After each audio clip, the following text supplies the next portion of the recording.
Hello guys, my name is Jordan and welcome to my book talk. Today we're discussing Sarah J. Maas's Crescent City, House of Earth and Blood. Yeah, it's a mouthful, but it's such a good mouthful to have. So if you have not read any of Sarah J. Maas's books before and you're wondering if this is a good book to start with, you can start with it. However, if you don't read her other books first, there's a couple of Easter eggs you're going to miss. A lot of fan theories that you won't be able to have.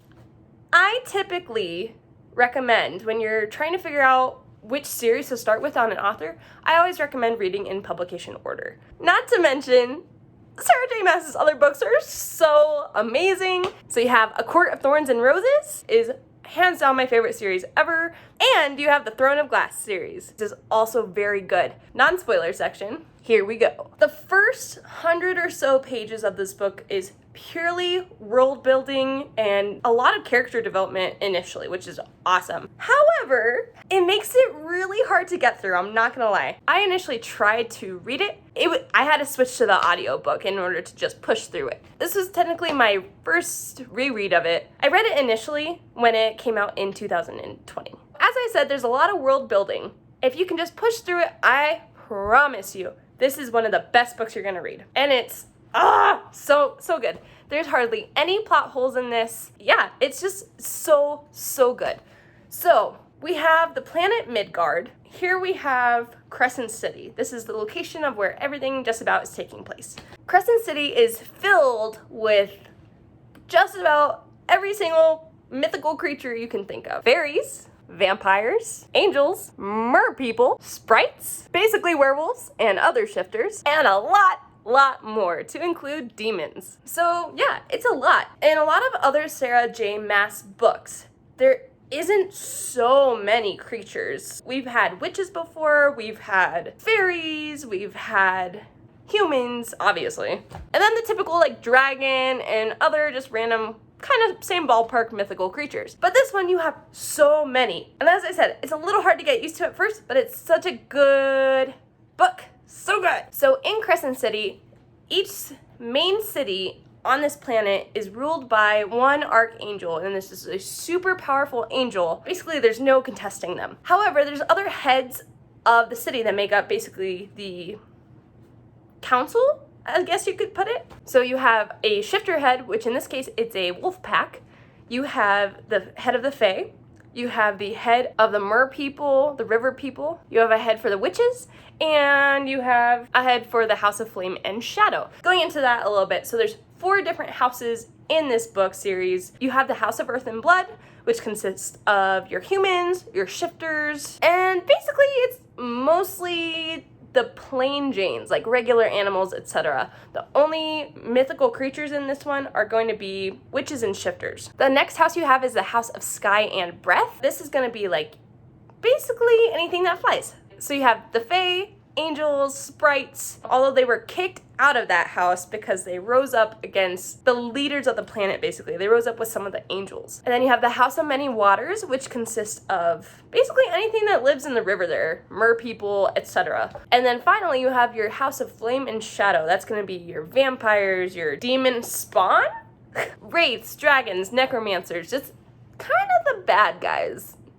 Although they're not all bad, obviously, but they do come from demons in some way or another. The leader of that house actually governs the Bone Quarter, which is where all the dead spirits go to live on afterward. So it's kind of an interesting house, and I'd like to learn a lot more about it. So moving on, so basically you have a head of house for just about all of those. Basically brings us to the beginning of the book. So in this city, it's a very modern urban setting. So they all have cell phones, laptops, technology, but it's also full of fantastical creatures. It's a little hard to get used to at first, but you get used to it. So think of the movie Onward and how they've evolved and created technology. However, they still do use their powers. So power and magic has not gone away. Which brings us to our main character, Bryce Quinlan. Bryce is half human, half fae, and she's friends with Danica Fendir, which is a wolf shifter.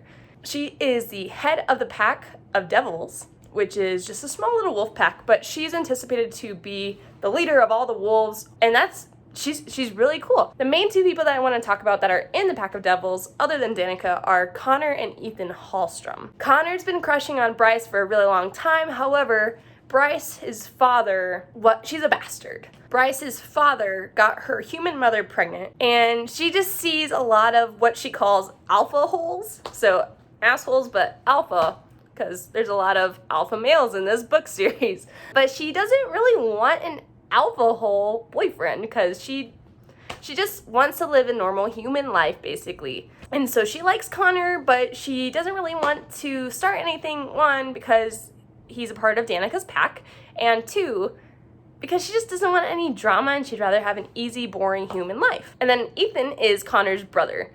Ethan comes in later in the book. Something you need to know about this, if you've read Sarah J. Maas's books before, but you haven't read this yet, normally, like, the Fae live forever in those books. In this book series, however, you are born with a mortal lifespan, so you have to make the drop if you want to live a long time. You won't live forever, but you go from living how you and I live, like 80 or so years on average, to living hundreds, possibly 1,000 plus years. So you won't live forever, but you do get quite a bit of years to yourself after that. The only thing about that is you need an anchor to survive the drop. So when you take the drop, somebody is anchoring you to life. So basically you're doing a soul search as you're dropping into your power. So if you had like this amount of power before the drop, you'll have this amount of power after. Your mortal body will die away, and then your quick healing immortal body will rise above, and you'll have more power. So it's pretty cool. So Danica and Bryce have not made the drop yet. It just kind of follows their friendship for the beginning of the book, and then something happens, which I'm not going to say, spoilers, but we flash forward to a couple years later. Bryce is asked by the Archangel of the city to help investigate murders that are happening with Hunt Athalar, who is another protagonist in the series. He is an angel, but he was one of the angels that rebelled against the Asteri, and he was one of the lead generals because of his incredible amount of power, which is lightning. So I always think of Thor Ragnarok and all the cool lightning scenes whenever he's fighting, so hopefully that helps you as you're reading it. So the angels and a couple of other beings, like the sprites, for instance, rebelled against the Asteri, which are 6 all-powerful beings, and each of them has the power of a star within them, so basically can't kill them. The only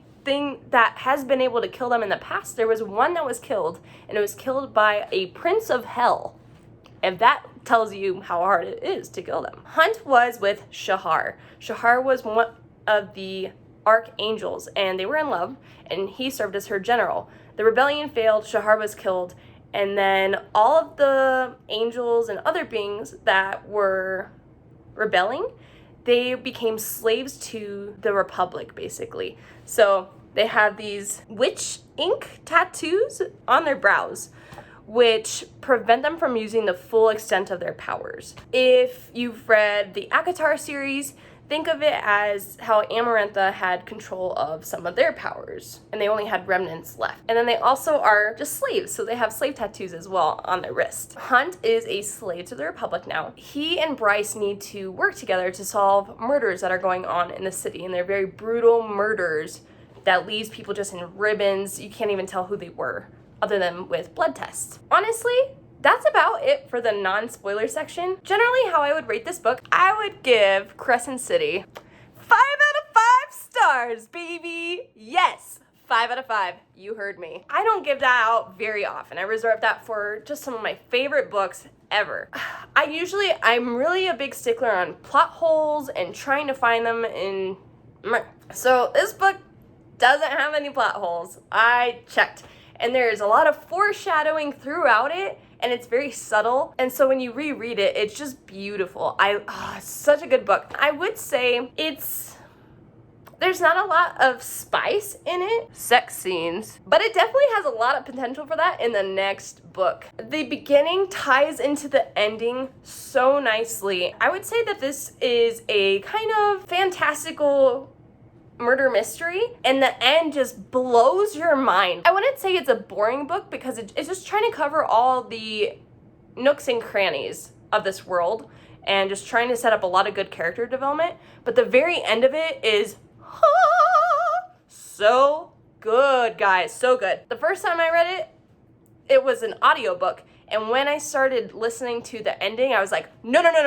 I have to read this right now. I cannot afford to have somebody telling me what's going on. I need to take my time and read this baby because it was so good.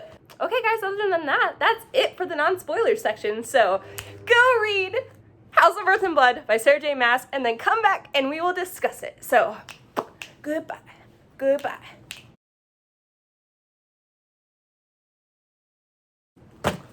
Let's discuss this book because it's awesome. Truthfully, I don't know where to start. I think it's best to go chronologically for this one. I know I said it in the non-spoiler section, but this book is really hard to get through initially. Like, there's so many world-building details that it's rough. So was that hard for you guys? I don't know. I had a really difficult time with it. Oh my God, I just think Sarah did such a wonderful job building the relationship with Bryce and the Pack of Devils and just their mannerisms with each other. And then, okay, gotta wait. We got Bryce working at the antiquity store for Jessica. So we find out that Philip Briggs is about to get released and Danica just seems really stressed out about it. We find out that there were some students that were killed near Luna's temple. It was supposed to be Danica watching them. She feels guilty that they died on her watch. That's what we think at the time. Oh my gosh. So Danica goes to this meeting where they end up releasing Philip Briggs. Bryce goes to work, she comes home, Pack of Devils are there, Connor's there. I wanted something with Connor and Bryce so bad. I wanted it. There was not very much interaction, but the conversations were just so pure and beautiful that I immediately connected with all the characters. So we find out that Danica is, she's just really upset about the whole Philip Briggs thing, and it's pack night, so the pack's gonna stay together in the apartment. Bryce, remember, she has a date with this human dude, Reed Redner. So he's just being a dick. So he shows up late, and then he's on his phone the entire time, and Bryce is like, okay, you know what? Deuces. I don't need you. Boom, boom, boom. So she leaves, and then she texts Fury and Juniper that, hey, you want to go to the White Raven? So they all go, they get drugs. I don't know if you guys noticed, but that is when you were first introduced to synth. Fury and Juniper and Bryce all get really up. And they're dancing. Bryce decides, I want to try this with Connor. I like Connor a lot. I'm going to finally do it. She hooks up with the guy in the bathroom, which, those wolves are such assholes to her later about it. And such rude people. Bryce is super messed up. She gets some text from Connor and from Danica, gets back to the apartment, and then she pulls up and she smells blood, and there's glass. And then she opens the door and sees everybody in ribbons, and they're all dead. And then she goes into the bedroom, and you can see, Connor, he's dead. And then you see Danica's dead on the bed, too. And it's... Guys, I reread this, over a month ago. And I'm just tearing up thinking about it right now. It's so good. And they're all dead. And then the Crystallos pops out. Bryce, in her drugged out state, thinks that this is what killed them, and so she just chases them barefooted, completely messed up, and she's just trying to revenge her friends, and she's chasing this thing all over the city with that just pure fae rage. And then we find out that there's an angel in the alley that the Crystallos is attacking, and she saves it. And we find out later that it ends up being Micah. The Crystallos bit her. That's when she gets her really bad leg injury. And we find out later that the venom is still inside of her. The venom nullifies your powers. I mean, it doesn't really affect her throughout the whole book, except for that it's agony to her, but she doesn't really have any powers in the beginning of the book. Hunt's the one who stapled her leg together. He saved her, he did, but he also caused a terrible scar on her leg. Bryce is taken in 33rd headquarters, and she's interviewed. So this is where we're introduced to Isaiah and Hunt. So Isaiah is the leader, but he would be the leader if he wasn't Micah's personal assassin. So we see Bryce is just numb, completely drugged out of her mind. And then Victoria comes in. She's interviewing Bryce while Isaiah and Hunt are watching. Sabine comes in and she's like, it's that bitch's fault that my daughter's dead.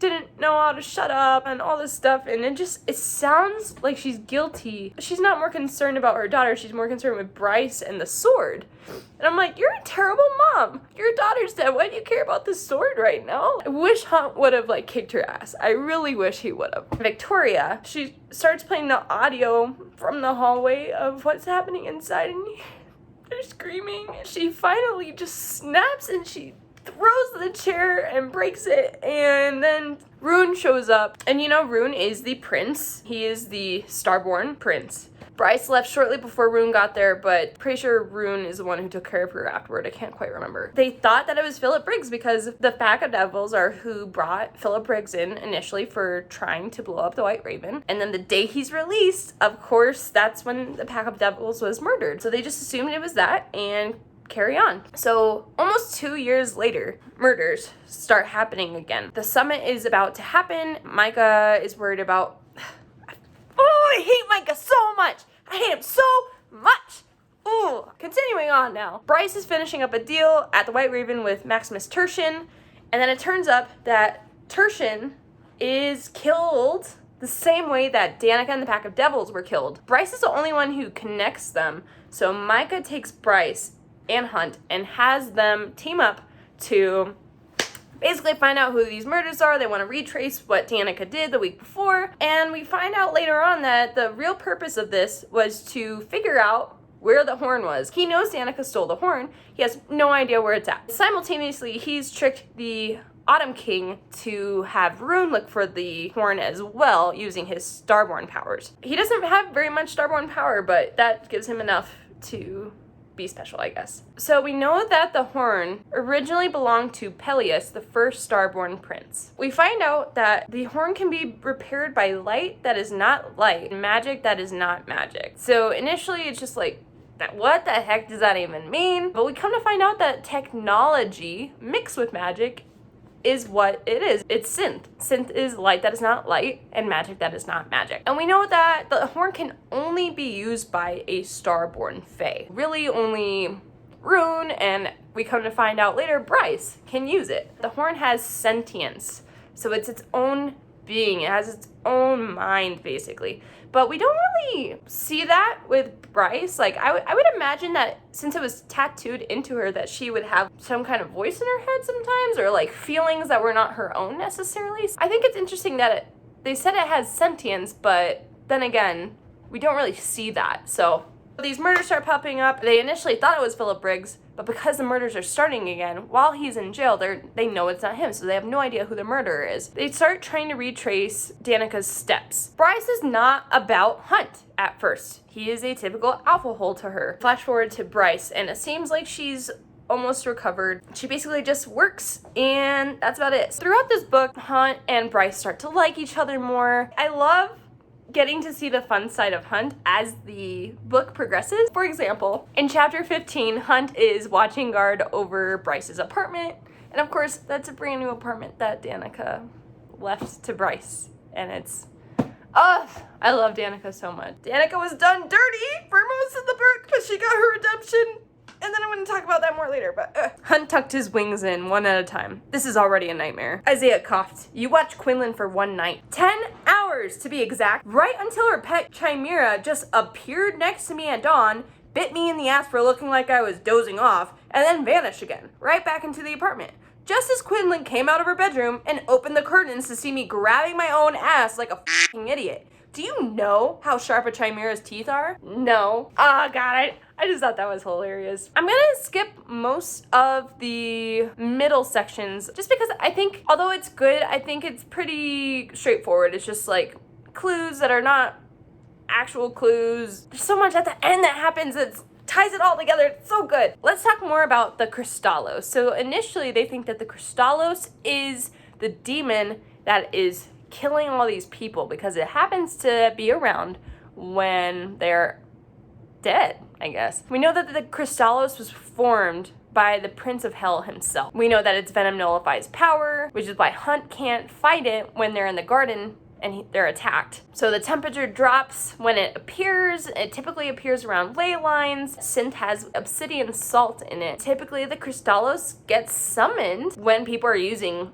large amounts of synth. Bryce later finds out after that attack, there's no way it can be the Crystallos that killed the pack of devils. There's no way she, with almost zero power, scared it off. She and Hunt killed it on their own. There's no way that it could have killed all of the pack of devils like that. So she's like, no, there's something else doing this. What is it? And then we come to find out that the Crystallos is the demon that hunts the horn. It always appears when Bryce is around. It typically follows where Bryce was. I'm sorry, this is gonna be all over the place. I'm still getting used to how to take notes while I prepare for these, so bear with me a little bit. Okay, another line I really like. Chapter 18. They're getting ready to go see the Viper Queen. What? I'm growing tired of this bullshit, Quinlan. I'm sorry if your fragile ego can't handle that. I know what I'm fucking doing. Oh, honey, yes, I love strong females. Then we have the meeting with the Viper Queen, who, I don't know what I think about the Viper Queen. I think I like her, but she's like an enemy first that I'm going to end up liking a lot. But maybe I'm wrong. Maybe she's just kind of a bitch.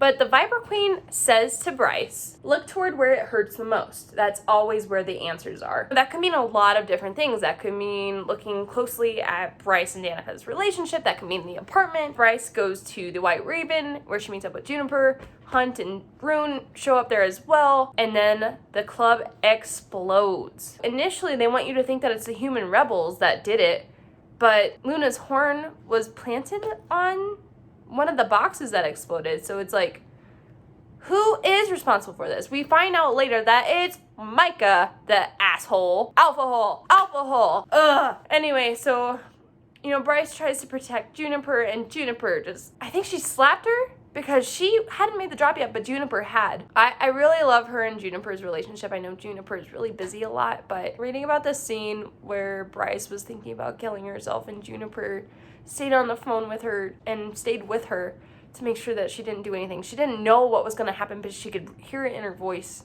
And I love Juniper so much. She's a great friend. Okay, this is also another little thing that I think has to do with ACOTAR or potentially Throne of Glass, but Rune is reading a book in the antiquity store titled The Great Romances of the Fae.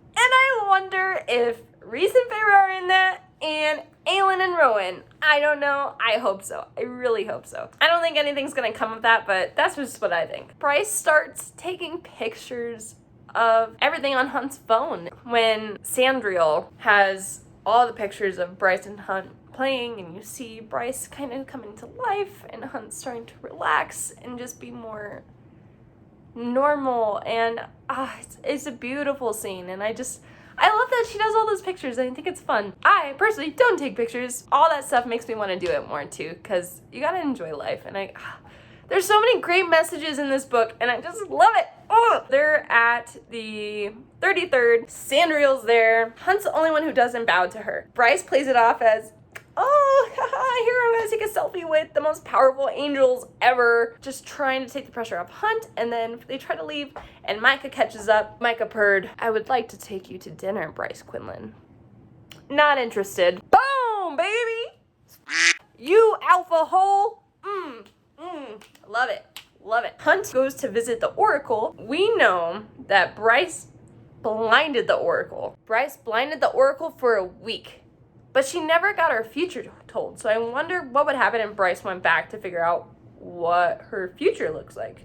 Especially now that she has all this crazy power, which I'll get into later. Her father, the Autumn King, ultimate alpha dickhole, he was too blinded by his pride in having a Starborn family. He didn't see that clearly a true Starborn could have blinded the Oracle with how bright it is. So he basically kicked her out of his family, but he gave her her full civitas as a House of Sky and Breath. So Hunt goes to the Oracle, he finds that out, and she basically warns him to stay away from her. Do yourself a favor, Hunt Athalar, and stay far away from Bryce Quinlan. Ooh. What? Why? Why, Oracle? Why? I don't know if that has to do with the ending or if that has to do with something coming up in the next couple of books in the series. I don't know, but I'm really intrigued to find out. So the Oracle has told some pretty important stuff to Rune and Danica. She told Danica, through love, all is possible, which is on the back of her leather jacket. And it also ends up being how she gives clues to Bryce. Hope you guys like that. I'm trying to channel my inner Danica / Bryce, but to Rune, the Oracle said, the royal bloodline shall end with you, Prince. And I have a lot of theories about that. I'm gonna start getting into some of my crazy theories, which are probably not true at all. We know that most of the Vanir came in through the Northern Rift. If you haven't read ACOTAR, I'm so sorry. I'm probably gonna give some spoilers to you guys, but you should go read it and then come back right now. Okay, yeah. Because there's so many similarities in Rune compared to Rhysand that I'm like, are they descendants of them? So he has the blue eyes, very dark hair, the gift of shadow, and he has basically Daemati gifts. He can talk to them mind to mind. And then with the Starborn power, Feyre has the ability to shine bright like that. So I wonder if they're descendants of Rhysand and Feyre. Sarah is very, very careful to name everybody in this book series except for the Autumn King, which I'll get into a little bit later. With Rhysand, we don't get a last name for him. I have no idea what Rhysand's last name is. Could it be because it's gonna come into play with Crescent City? I don't know. I hope so. I really do. I really want there to be a 3-book series giant crossover and not just Aelin falling through all the different dimensions. I want there to be more of a crossover, and I really hope it happens, but not gonna bank on it. In rereading this book, I keep seeing how they will go down a rabbit hole and they think that they're right, and then something happens and they're like, oh no. For example, with Sabine. So they thought Sabine was the killer. I really like that they try to make that fit, because I think even in real life, we try to make sense of what we don't understand, especially when we don't have any proof of it. And so I really like how they were trying to make it fit, if that makes sense. Okay, real quick, I just want to talk about Oliver's stuffed animals. So I thought it's funny that Hunt thought he saw a dildo vibrator. I don't know. I think it's hilarious that that's what he was looking for, and he ended up finding stuffed animals. Jelly Jubilee, Princess Cream Puff, Peaches and Dreams, Pineapple Shimmer. Like, Bryce, you are a grown woman. Why do you have these still? Keep Jelly Jubilee if you must, but I don't know. We could probably get rid of them a little bit. But the scene where they're on the roof, in the rain, no less, and they finally start making out. There's so much sexual tension the entire time. And then, of course, Sabine shows up, total bitch. She's pointing a gun at them, and she just ruins it. We find out she did not kill Danica, but she was trying to protect Danica because she knew that she stole the horn. Everything that she had done behind wasn't to cover up for herself, it was to cover up for Danica. I think Sabine had a little bit of redeeming quality with that. She's still terrible at the end where she refuses to help people rather than her own, but you know, she has a little redemption, and I'm hoping there's a lot more redemption for her in later books. And then we have the interaction with Adis, who is another prince of hell. He occupies the 5th level of hell, so he's only beneath the Prince of the Abyss and the Prince of the Pit himself. So they summon him because they're trying to figure out what's going on. So we know that in a previous interaction, he asked her what blinds an oracle. He knew what she was at the time, but how does he know so much about her? I'm very curious about that. And then at the end of it, Prince Ada says, make the drop, Bryce Quinlan, and find me when you are done. What does that mean? You know how Sarah J. Maas likes to do these books. She likes to introduce a male character that the female protagonist can like at first, but then it usually introduces her mate later on. So, is her mate Adis? Is that her mate? I don't know. And then we have the shower scene, which the first time I read it, I thought it was a little much, but the second time I read it, I just thought it was such an intimate scene, and it has so much emotion between like what Hunt's feeling, what he thinks of himself versus what he wants to be, and Bryce is just there to be with him, and such a touching scene. And then we find out that Danica was selling synth. So going back a little bit, along the way we meet a bunch of other characters. Sorry, I haven't really mentioned them very much. Let's talk about La Haba a little bit. I really love her and Bryce's relationship. And she's so cute with like her little sitcoms and how she has a huge crush on Hunt or Affy. Bryce really can be not a great friend to her, but La Haba was always a great friend, and Bryce tried to apologize for that, and Lily was just open to it, and she just wanted to be a positive person in Bryce's life, and I love that. It's so pure. The knock comes into Griffin Antiquities. Definitely not a good creature to be around. So we meet Hypaxia. The Autumn King wants Rune to be with the queen, but Rune doesn't know who she is. We find out later he's been crushing on Hypaxia the whole time. So I really like Hypaxia. I think she's really cool. I'm really excited to get to know her more. Basically, all of the wolves think Bryce is a slut. They saw the messages between her and Danica about having sex with another dude in the bathroom. And to them, she had already betrayed Connor because she had agreed to go out with him at the time. Which is... I get it, you're wolves, but also she's not a wolf. Give her a little leeway. Emily? Ravenscroft? I don't know how you say her name. Emily. That's how I'm gonna say it. She is a particular bully of Bryce. Bryce finally goes with Hunt to get the venom extracted from her leg, and they use it to find a cure for Synth. Hunt, of course, wanted to use that to defeat the Asteri and the Archangels. It's Danica's birthday. Bryce is a little alone. She gets chocolate-covered croissants, and she goes to celebrate, and when she lifts it open, and Hunt's with her, of course. I think it said slut or something along those lines. Her face is just devastated. She is the only person who remembers what day it is and wants to celebrate her friend. And then the wolves just, they're terrible creatures. So Hunt, of course, goes to her aid and defends her honor and basically kicks Emily's ass.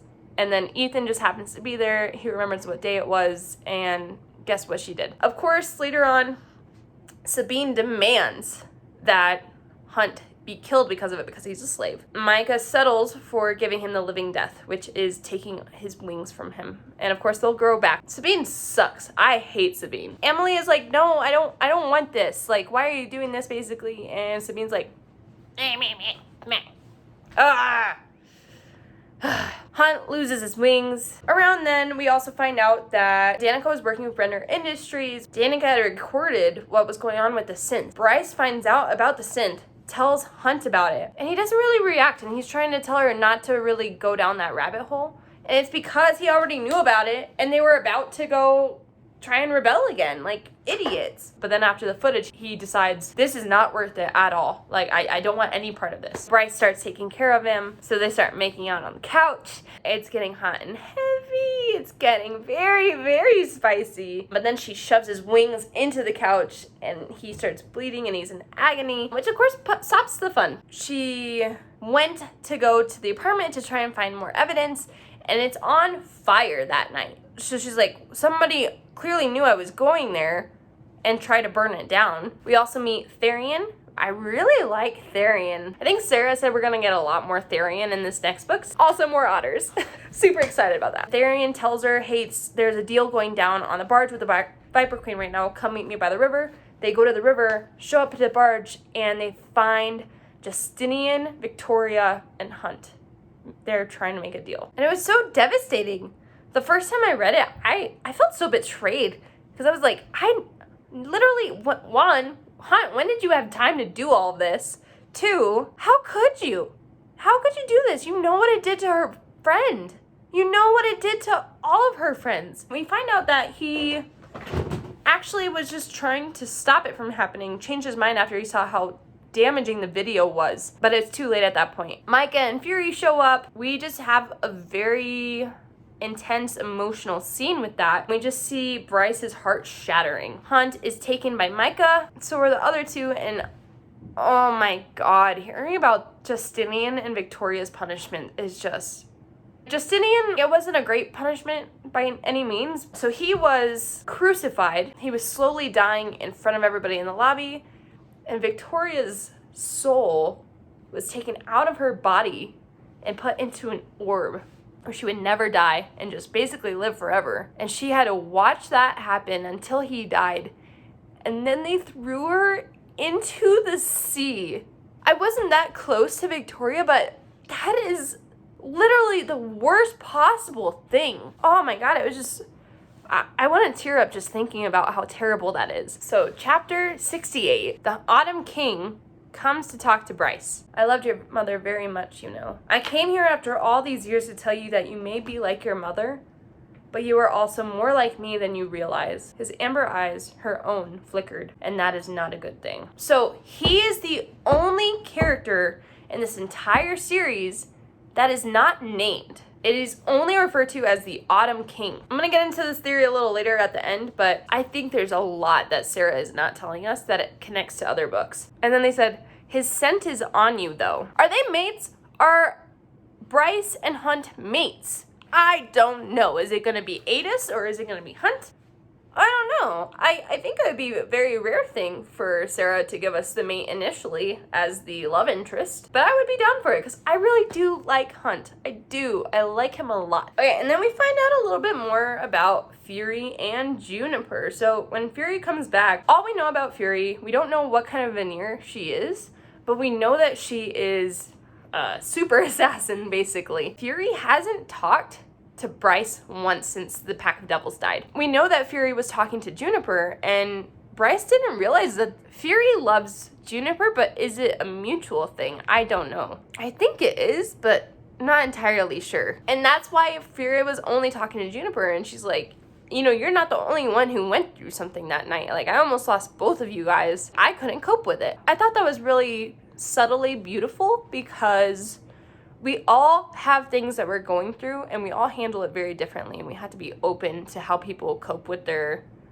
pain. So we find out that Sandriel is now Hunt's owner. So Bryce tries to buy Hunt from her. When that doesn't work, she takes off her amulet, tries to sell it to Sandriel as payment for Hunt, and she destroys it. I'm like, one, that was unnecessary. Two, that was also rude. And when that doesn't work, she tries to offer herself up instead. If it wasn't for Rune declaring her, she probably would have gone to Sandriel and she would have been tortured and killed as a human with a mortal life. Good thing that didn't happen. Somewhere in there, after Bryce tried to buy Hunt, she is attacked alone while she's trying to talk to the Bone King. Is that his name? And then the Crystallos attacks her alone for the first time. That's what gives Bryce away to Micah, that she has the horn. Because of course the Crystallos is trying to track the horn and it goes straight to Bryce. But thankfully Rune, Declan, and Flynn were there to help save her. That's when they find out that Bryce is actually a princess, basically. And her relationship changes with all the guys a little bit because of that. So she gets another amulet, and then flash forward to the summit. So this is when everything starts to get crazy, but awesome. And I wanted to take note, rereading it, of who were the ones who dared to look at the Asteri while they were talking. And it was Hunt, Declan, Rune, Therian, and Hypaxia. It was Hunt and Declan. It wasn't Flynn. So it makes me wonder where allegiances truly lie and what's going to happen in the future with that. And then we get to Griffin Antiquities when Bryce is there in the basement. And we know that this is heavily guarded and warded with magic. And the only person who could get in is Micah. He shows up and he goes into the basement of the library where there's a lot of illegal books. To include, real quick, the Book of Breathings and The Walking Dead, which are from ACOTAR and Throne of Glass. I think it's just an Easter egg, but I want to know how they got there. I don't know what happened to The Walking Dead. I can't remember if they said like it was thrown away somehow or if it was still in the hands of Aelin, but the Book of Breathings was thrown into the cauldron. So how did it end up there? And that I want to know so bad. Anyway, so Micah comes into the library and immediately you just get a sense of something bad's gonna happen. And the first time I read this, I thought he was gonna rape her. I don't know why I thought that. You know, that's kind of the vibe he was giving off. I'm honestly kind of surprised he didn't do that also as like a power dominance thing. I'm glad it didn't happen, but yeah, that was exactly what I thought was gonna happen when I first read it. So we find out that Mike is the one who killed the pack. He framed them as payback for not getting Luna's horn from Danica. Mike is such a piece of shit. He finds out that the tattoo that she has, that the matching tattoo that Danica and Bryce got on their backs, it has Luna's horn basically melted down, and it's in the ink with magic. So he is trying to get Bryce. I think Micah broke her leg, and he injected her with synth, so she was coursing through with power and strength and healing faster. Bryce gets a book to defend herself and shields herself from him. And then he goes after Syrinx, and he throws him in the pool with the knock. She doesn't have time to go get him immediately. Lahaba and Bryce lock him into the bathroom with a magical book, so it's gonna hold him long enough. And Bryce just dives into the tank to go save Syrinx, and we know that the knock hasn't attacked him yet. Like, I was just like, oh my god, no, something's gonna happen to both of them. This, like, why? But luckily the cameras are on at the summit, because she had texted Jessica to turn on all the cameras. They're like, oh, she's going through her ordeal, and then she saves Syrinx, but then the knock pulls her down, and, like, she uses her face strength, basically, to, like, punch him, or, no, she grabs his nuts. And basically, she gets out of the tank, and I was just, like, the whole time I was reading that, I was, like, crying. And then, Lahaba knew she wouldn't be able to get out in time to kill him. And so she lets Syrinx and Bryce get up the stairs. She tries to give her a couple of seconds to go get the Godslayer rifle. And when Micah finally gets out of the bathroom, like, she cracks the tank and one kills the knock. Hell yeah. But she didn't do any real damage to Micah. She just held him back, but she like, died trying to protect Bryce. I'm crying so much. And she said to Bryce, then let the world know that my first act of freedom was to help my friends. And she just kept saying, my friends are behind me and I will protect them. I think Lahaba is just the definition of a pure spirit. I love her character so much. One of my criticisms of some of Sarah J. Maas's books is, like, everybody seems to get a happy ending all the time. And this is the one book where I'm like, oh my god, like, they killed some of the main people. It sucks. Like, I'm so sad that Lahaba died, but she sacrificed herself for her friends, and I think that just gives it such a better ending because of that. Okay. Gonna be crying a lot more, you guys, sorry. So she's dead. Bryce is making her way up the stairs, but she opens the door to, like, trick Micah into thinking she's there, but she runs up the stairs to Jessica's office. She takes the antidote. Thank God. And then she puts the Gunslayer rifle together, and she kills him. And the whole time she's killing him, I'm like, this is a bit much, but I'm really happy because screw Micah. Like, he's, the worst character ever. And she shot that bullet right through Micah's head. And I literally fist pumped the air when I read that. And then she sliced him in half vertically with Danica's sword. And then she sliced him up horizontally and again to his head, and put gasoline on his corpse, and burned the body, and she vacuumed him up. And I died. I wasn't laughing because I was still crying because of Lahaba, but oh my god. The fact that Randall taught her to do all that and set her up so well, oh god, I loved it so much. So she thought when he put her with synth that the horn didn't work. She thought she was good, and then she leaves Griffin Antiquities and discovers that all the gates were open and that all these demons were flooding. And luckily it was still daytime, so it wasn't as many as it could have been. And then she's on the phone. I don't know who she's on the phone with, but she goes, there are children here. There are babies. She's trying to protect everybody that's helpless. And she is such a pure heart. And then Ethan is the one person that responds to her and tries to protect the helpless as well. And he comes to her and they start fighting together. Oh, he's grown up and he's made the drop and he's like the spitting image of Connor, basically. The whole last part of the book is so emotional. She calls Hunt thinking she wouldn't be able to get a hold of him, and then Xandriel gives him the phone, and she starts saying her goodbyes to everybody. And then this is where we find out about her true Starborn power, and she just goes to the gate, and she puts all of her power into it, and it closes the gate. and it creates this blinding light that scares the demons, and it's just, it is so beautiful. And then you flash back to the motorcycle scene with her and Danica. It's just so beautiful, and it just hurts your heart a lot. And I remember them saying there hadn't been that much starborn power since Peleus himself. And I seem to notice a theme with Sarah's books here, trying to take a break so I don't cry so much. But Aelin, her fire magic hadn't been seen since the Great War with Erewhon. Feyre was the first human turned Fae, and that hadn't happened since the last war. And now, Bryce and her power, it's appearing since the first time Prince Peleus battled the Prince of Hell. I keep thinking, like, what does that mean for the greater scheme of things later on in this book series? When that happened, Jessica looked like she had seen a ghost. I'm gonna flash forward to the epilogue a little bit, because Jessica seems to know. She knows a lot. There's a lot more to Jessica that we did not get in this book, but it's alluding to, she's gonna have a much bigger part in this next book, I think, but okay, I'll get back to the epilogue a little bit later. At the same time, Hypaxia gets the witch ink off of Hunt's brow, and he kills Sandriel. And I'm just picturing Thor in Ragnarok and Infinity War just coming in with his lightning and just... And then, from Rune's perspective, we hear 2 governors dead in one day, slain by his sister and his sister's whatever Hunt was. What is he? Is he your mate? I want to know!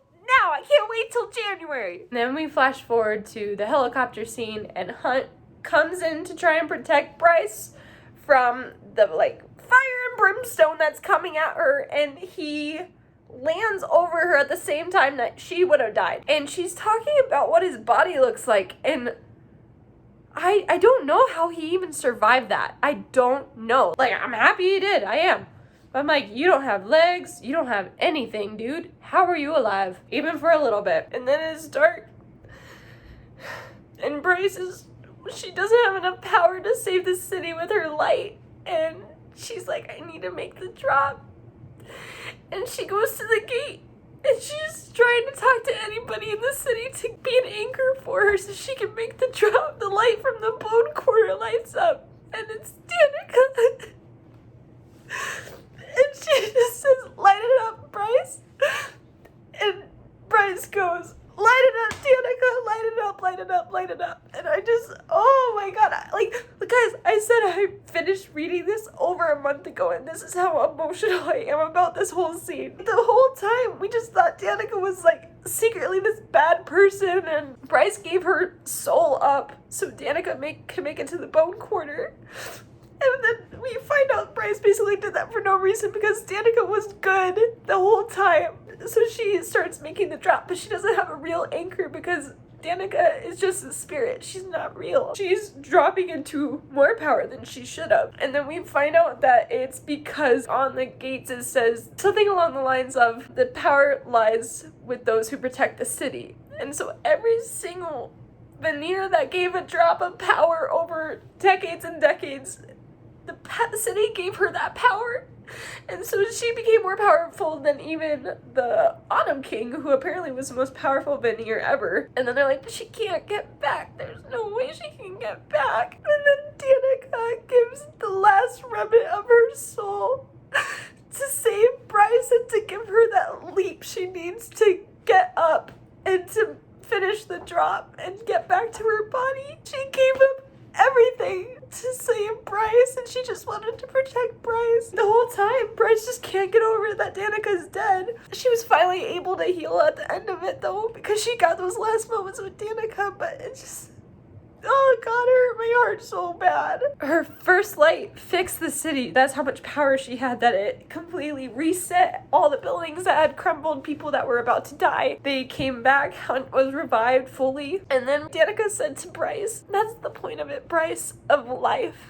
To live, to love, knowing that it might all vanish tomorrow. And I just really love that quote so much. Guys, I'm sorry, I'm such a mess right now. Tears streamed down Sabine's harsh face as she whispered, no, she isn't alone.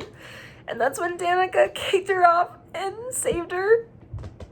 And then Bryce has all these powers, and we don't even know the full extent of her powers yet. And it's crazy, dude. I think this was the best ending of a Sarah J. Maas book, because, like, it wasn't the perfect ending. There was a lot of stuff that happened, and Danica's soul was basically sacrificed. But, you know, we get that little glimpse of the pack of devils at the end, and we see Connor, and they're all waving to Bryce, and she finally can let go. Oh, God, it was such a beautiful ending. I don't know if you guys noticed, but the very last and first line were similar. It was just Danica at the beginning, but it was replaced with Hunt. I don't know, I just think it was a beautiful ending. And then we find out that the Asteria are like, hey, we see you, but keep it the way it is, and we won't attack, and you guys won't attack us, and we're good. They freed Hunt, so he's not a slave anymore. Consider that good faith that you won't attack us. So now we get to the epilogue. This is where I'm just like, Jespa knows so much. Who is Jespa? What has she done? Who does she know? So it's her talking with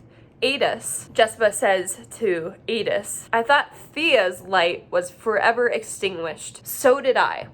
I thought they'd made sure she and her power died on that last battlefield under Prince Peleus's blade. So he didn't have that power. He actually, in fact, killed the Starborn girl who had it. So there's something in history has been completely lied about. And I know something has to do with the Autumn King. That's because Bryce warned Rune constantly. He killed whoever had the Starborn power before. So what I want to know what that connection is. I can't wait to get that. Who's Hunt's father? Could it potentially be somebody from a different book series? And it says, Jespa knew the male best. What does that mean? Who is he? Who is Jespa? I don't know, and I need to know now.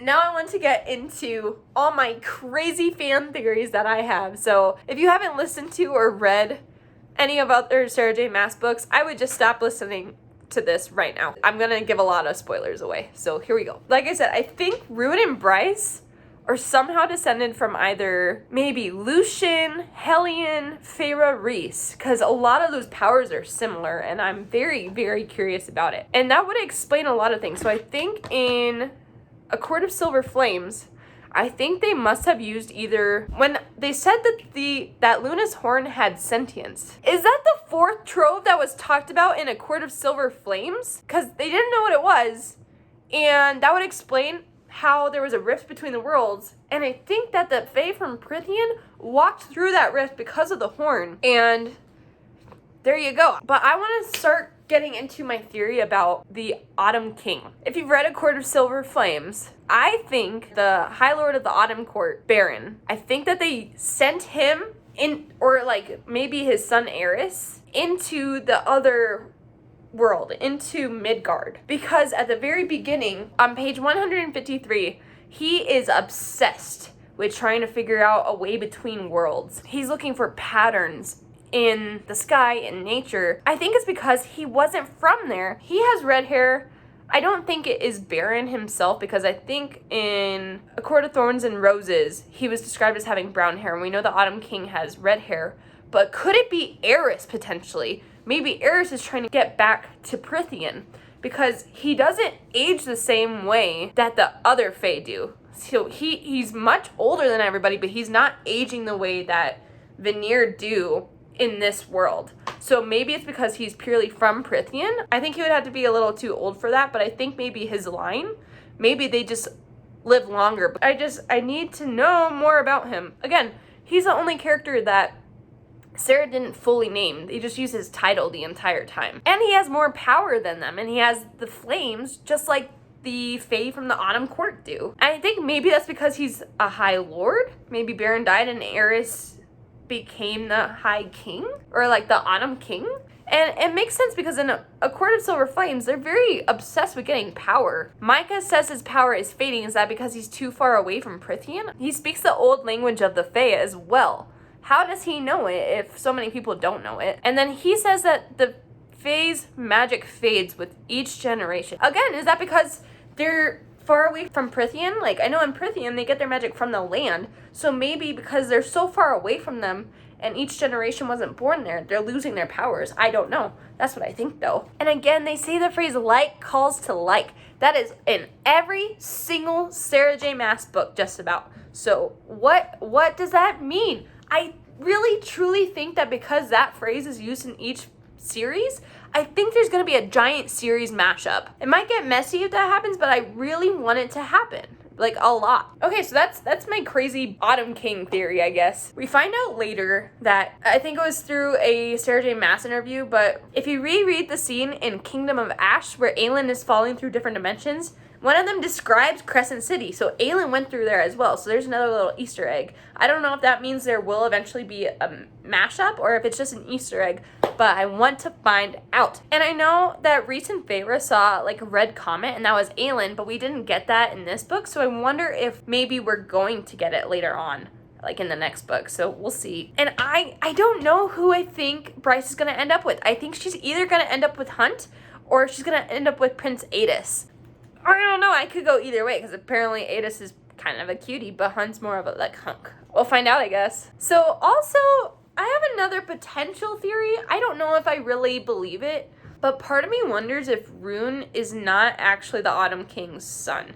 And I think that would explain why the Autumn King doesn't like Rune, if he's descended from Reese in some way, and if the Autumn King lived in Prythian before, that would explain why he doesn't like Rune very much and why he looks so much like him, and so he doesn't like him as a son because of that. And he also has a lot of Reese's powers, so that would explain it a lot. Part of me wonders if they're not actually brother and sister, if potentially they could be mates.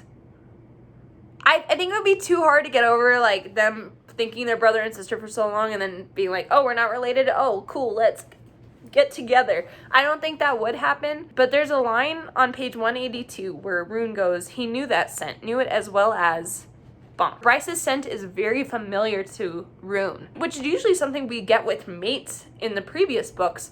I'm just curious about that. And he's also extremely overprotective of her, which again, typically happens with mates. I mean, I get it, yes, it could be a brother-sister thing, but maybe not at the same time, who knows? Like I said, I don't really want it to go that way, but I think Sarah has said a couple of different things that could lead into it. I think you would have to do some very, very good writing to twist that into like a mating, loving relationship, but who knows? We're getting a lot of insight into probably the bigger wars that are going to happen later on. There's a prophecy that says, when knife and sword are reunited, so shall our people be. It makes me think about in A Court of Silver Flames, how there were made objects like the swords and the knives that Nesta made. So I wonder if potentially those are the same weapons, and maybe the Star Sword could potentially be like Ataraxia or something like that. But it's saying the people will be reunited. So I truly think that there's going to be a Prythian crossover. I really do. Maybe not Throne of Glass, but I really think Prythian will have a crossover here. That's all I have, guys. I know I probably missed a lot of things, but I think I hit most of the main things and most of the big emotional scenes. So I hope you guys enjoyed this video. Please like and subscribe and share with your friends if you enjoyed this. Feel free to leave comments telling me what you liked, what you think I could improve, or what you want to talk about, because I will literally talk about any Sarah J. Maas books with anybody, no matter how many times I've had the conversation before. Love you guys. Thanks for the video watch, and please subscribe. Bye.